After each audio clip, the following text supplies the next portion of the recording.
इंसान जो आज का जीवन जी रहा है वह धोखे का जीवन जी रहा है और सारे कार्य कल पल छोड़ देता है। उसको यह नहीं मालूम होता है कि मौत कब आएगी और अचानक झपट्टा मार करके जीवात्मा यमलोक को चली जाती है। सतयुग में मनुष्य की आयु 1,00,000 वर्ष थी और ऊंचाई के बारे में नहीं मालूम है कितनी थी, लेकिन त्रेता में 10,000 वर्ष और मनुष्य की ऊंचाई 78 फीट थी। गेहूं का दाना नारियल के बराबर था। इस पर फिर कभी विस्तार से चर्चा कर लेते हैं। द्वापर में मनुष्य की आयु 1,000 वर्ष थी और मनुष्य की ऊंचाई 21 फीट थी। और आज का जो युग है कलयुग का युग है।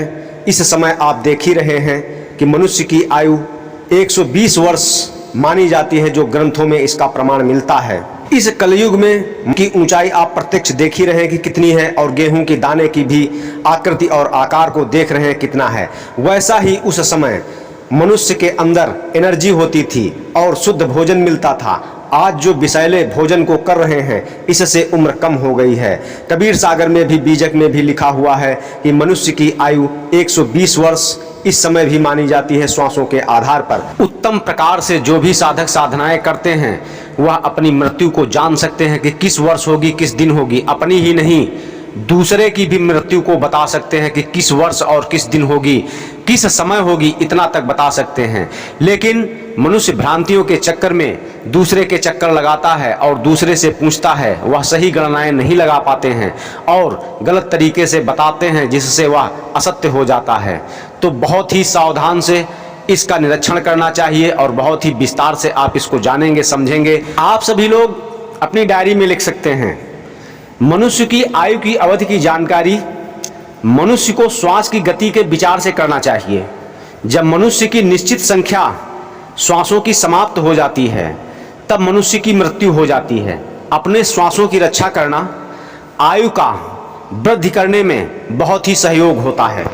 जो साधक अपने गुरु के द्वारा दिया गया श्वास का नाम निरंतर जपता रहता है उसकी श्वासों में बहुत अधिक वृद्धि होती है और उसके जीवन की बहुत प्रगाढ़ रक्षा होती है। उसकी आयु स्वतः ही बढ़ जाती है। एक स्वस्थ मनुष्य का शरीर रात दिन में यानी कि 24 घंटे में 21,600 बार श्वासें लेता है। अगर बीमार है तो उसकी श्वासों की गति बढ़ जाती है, जिससे उम्र कम हो जाती है।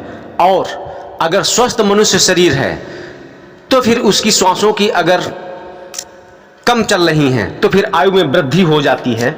जो महान संतों ने इसका विवेचन किया है, आप सभी लोग ज्ञानी हैं, आप लोग भी इसका चिंतन कर सकते हैं। जो मनुष्य बैठा हुआ होगा, आसन लगा करके ध्यान मुद्रा में होगा, उसकी 12 श्वासें चल रही होंगी 1 मिनट में, और जो कार्य कर रहा होगा उसकी 18 श्वासें चल रही होंगी, और जो निद्रा अवस्था में होगा उसकी 36 श्वासें चल रही होंगी, जो मैथुन अवस्था में होगा उसकी 64 श्वासें चल रही होंगी। जो इंसान ऐसे कार्यों को न अधिक करके जो ध्यान मुद्राओं में अधिक रहता है, साधनाएं करता है, उसकी उम्र अधिक होती है और मन भी बहुत प्रसन्न रहेगा और वह दूरदर्शिता को प्राप्त होता है।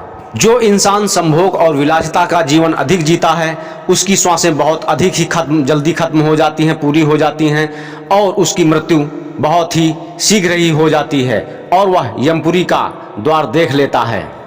इसे ही अकाल मौत कहते हैं। जो साधक नियम संयम से रहता है, प्राणायाम करता है, धारणाओं से चलता है, ध्यान करता है और अपनी समाधि में लीन रहता है, इन सब नियमों का पालन करता है और अपनी श्वासों को संयमित करके वह अकाल मौत से बच जाता है।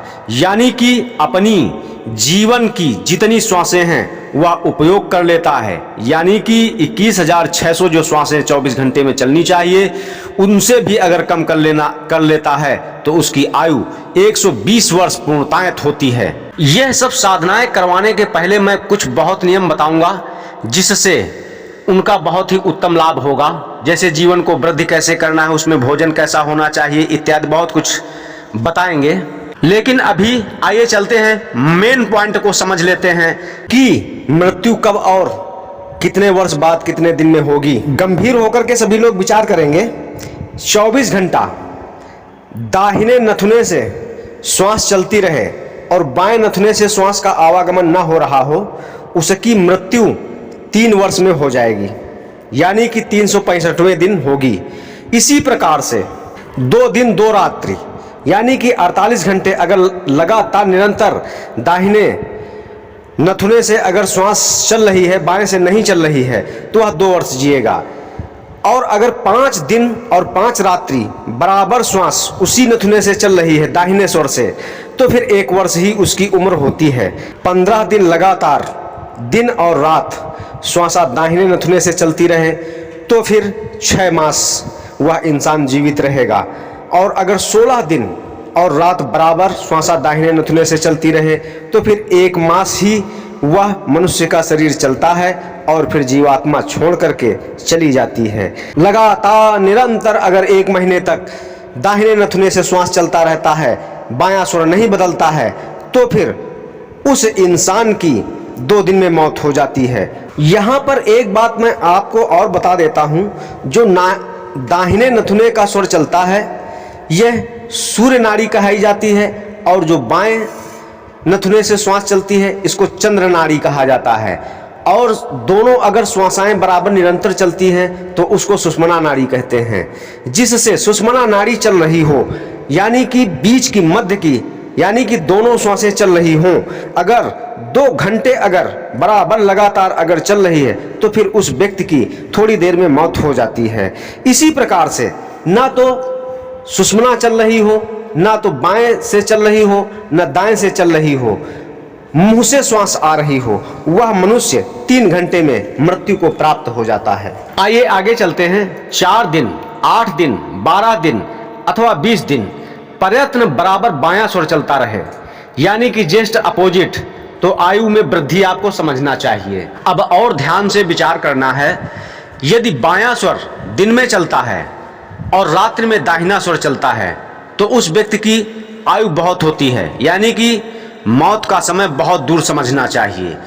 अगर रात्रि में बायां स्वर और दिन में दाहिना स्वर चलता है तो फिर 1 मास प्रयत्न बाद वह प्राणी 1 महीने बाद उसकी मृत्यु हो जाती है।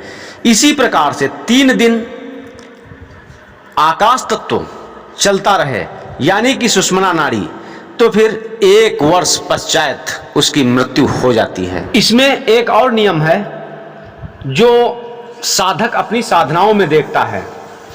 भ्रकुटी, यानी कि अगर मस्तक अगर नहीं दिख रहा है साधक का साधना करते समय, तो फिर 9 दिन में उसकी मृत्यु हो जाती है।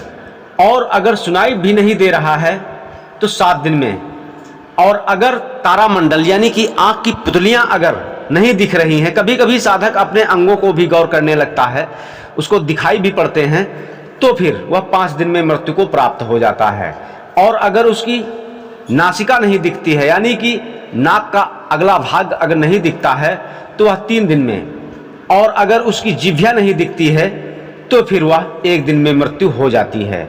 यह बहुत ही सिद्धांत अगणित है और इसको ध्यान से अगर विचार करेंगे तो आप यथासंभव सब कुछ समझ जाएंगे। और अगर नहीं समझ में आता है तो फिर हम आपको और विस्तार से बताएंगे।